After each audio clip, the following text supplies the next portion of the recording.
that one is great. Some people are more hands-on, and usually people fall somewhere in between. Exactly.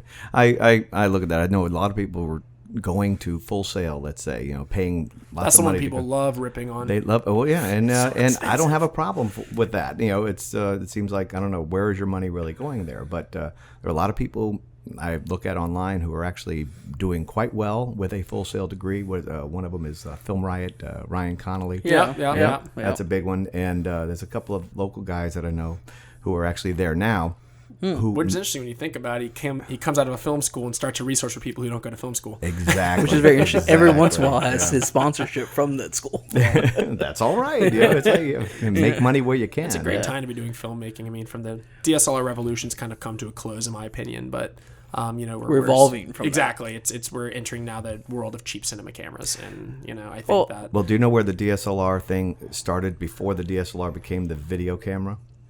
It was the I can't even think of the name now. Drop me some learning. It was an adapter for a regular video camera that you could put film lenses on it. You could put the spherical lenses. That's made them in. Yeah, those 35 millimeter 35 millimeter adapters, and you recorded upside down. You had to flip your video when you were editing it, but you could have that wonderful shallow depth of field. I remember that, and it was so funny. That's kind of like ultimately what stood in the way was a lot of it was color depth, sure, and dynamic range, but like.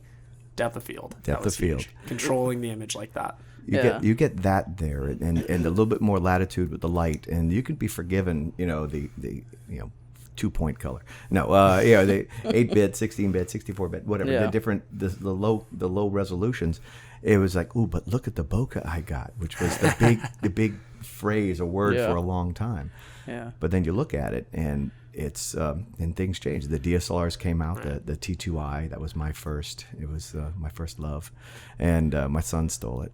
Rob, if you're listening, I don't want it back. But it was a great camera, shot in 1080, 24 frames, 24 frames per second. Well, which that's was funny. Beautiful. Nicky always talked about how when the 5D2 came out and people discovered was it 2010 or 09 that came out, and everyone was like, oh my god, the image is so amazing. You can throw all these old lenses on it, but it only shot 30 frames, and people were going crazy bothering Canon, being like, we want 24. And one of the only moves Canon ever made for filmmakers on the DSLR camera, they gave people 24 frames. Yep. Probably one of the only nice things they did for us. And they really want us to buy their cinema cameras. Well, that was the big thing. A lot of the filmmakers I know that had the small Canon and Sony Handycams, and they started off doing that. Who do their weddings and event videos, and which is fine, straight to DVD stuff. For dance recitals, that's perfect for that. Yeah. But then said, why do I need 24? I mean, 30. That's a lot more, so it must be better. Well, no, not necessarily. And they didn't get it until they finally looked at it. And I said, well, can you see the difference between a soap opera on television and a film at the theater? Well, yeah. Well, do you know why that is? Well, no. Frame rate. Now you know it's frame rate. Yeah.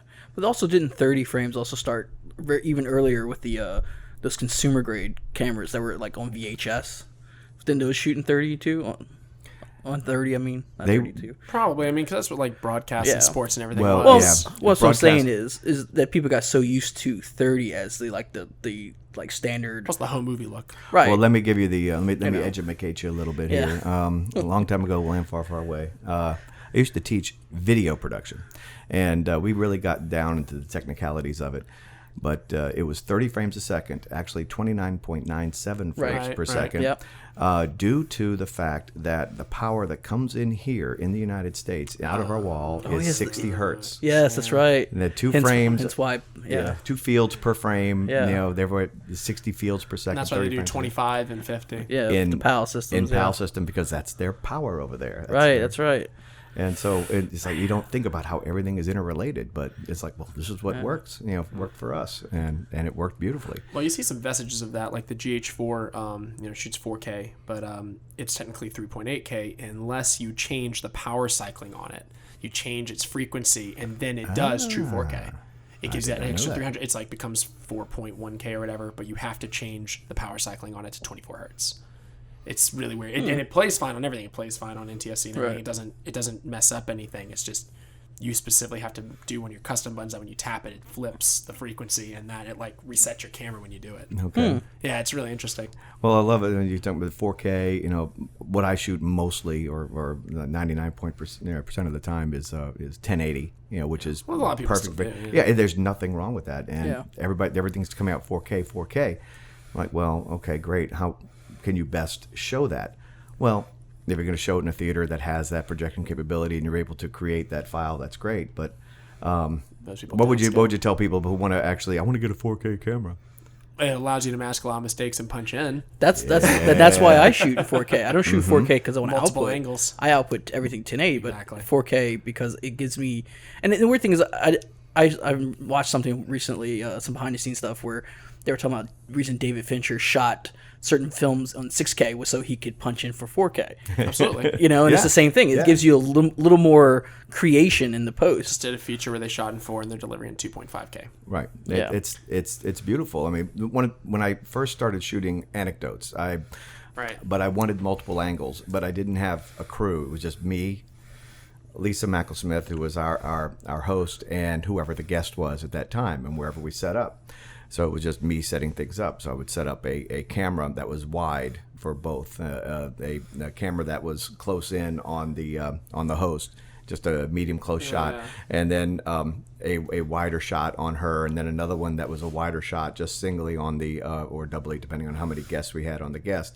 And then I operated another camera that actually was moving back and forth on the guest, zooming in, trying to get a little bit of motion in there, and that allowed me to have multiple angles to make it look like a bigger show, which was a little bit too much for one person to do. But 4K would be, I'm sorry, but No, I'm 4K would interrupting. be great if you had two 4K cameras. You just set them up like this, punch in, close up, wide shot, medium shot, and you're done. You don't have to worry about it zoom in. almost. You can do that. I But mean, for interview stuff, like, it works beautifully. well, Sony, Canon, all those have their little handy cams now that all do 4K for like Right. $800. Mm-hmm. So it's getting there. It's just a lot of people I think forget that their 1080 TV could benefit from 4K image, but I think the thing people forget: can your computer handle 4K?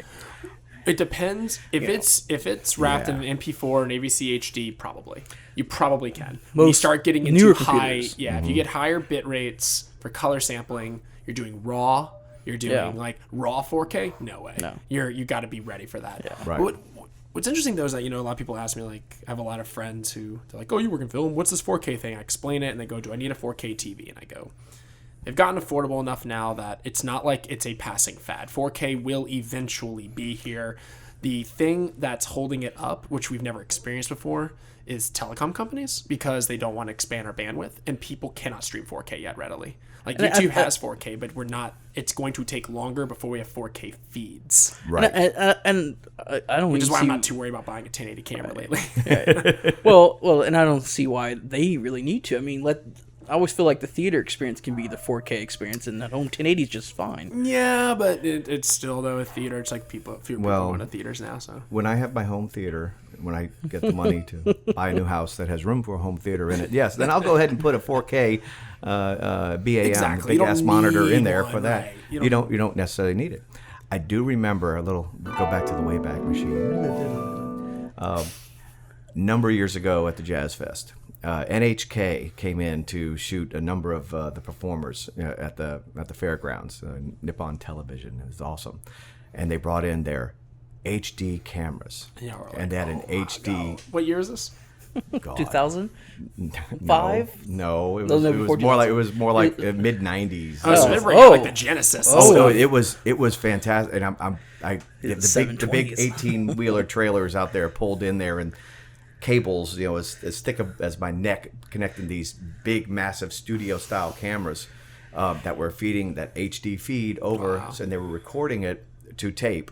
I don't know what kind of tape it was. Maybe that HD tape or whatever. For delivery in Japan to those who had the HD televisions, which are selling for like $20,000 a piece. Yeah. So but it was like, drooling. It's like, look how beautiful that is.